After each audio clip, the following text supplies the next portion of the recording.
Hi, I'm Anna Denton-Jones of Refreshing Law, and this recording is made on the 20th of July 2021.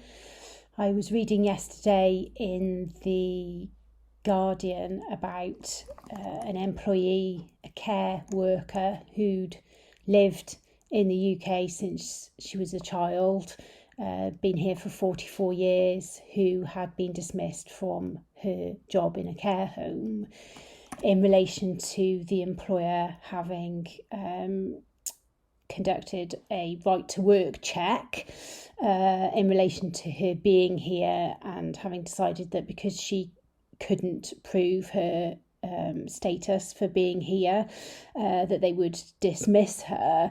And I just wanted to record something to clarify what the position actually is for employers, what they should be doing, and what they shouldn't be doing, perhaps being the more strong point.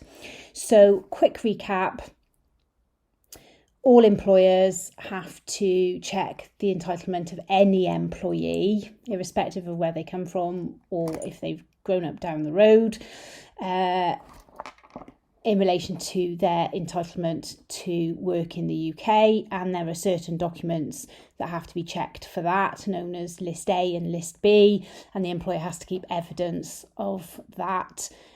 So anyone should expect when they start a new job to be asked to provide proof of their entitlement to work in the UK.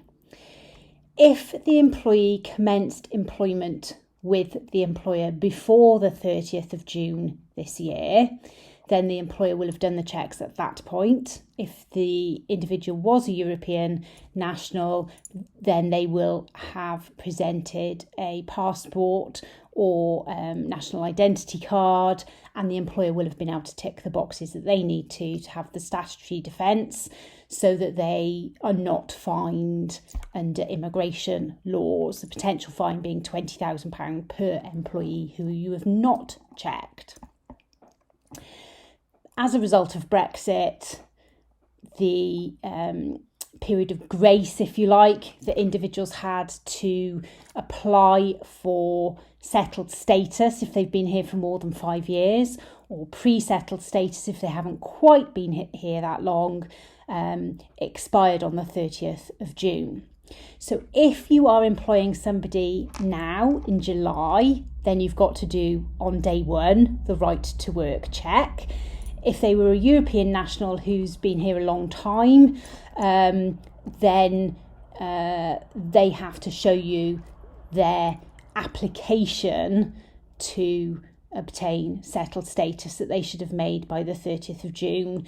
And there is the ability to go on to a Home Office website and check whether that application is still pending, because surprise, surprise, everybody left it till the last minute, and lots of people have not had the paperwork that they need through yet, but they should be able to give you a certificate of application document that shows they've made the application, and you should be able to log on and get something that's called a PVN number that enables you to retain information and prove that you are doing the right checks. That will give you a defence for a 6-month period whilst that application is dealt with, and then you'd need to diarise to do it again.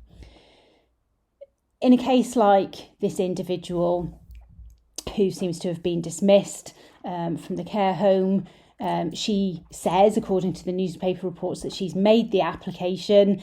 Then an employer simply inviting her to a meeting, saying, you can't satisfy us that you're entitled to be here, off you go. Number one, sounds to me like the employer might not have made the right checks, explored the right level of detail before coming to a conclusion, but also in terms of coming to the conclusion that that person shouldn't be here. It sounds to me like they were entirely wrong. If she's been working for that employer for a long, long time, they already did the check when she started work, and she is still legally entitled to be working for them. So potential unfair dismissal. She's got more than 2 years service. I hope she's making inquiries and protecting herself in respect of those sorts of issues. So be careful is the watchword. If you do need any more advice, it's adenton@refreshinglawltd.co.uk. Thank you very much.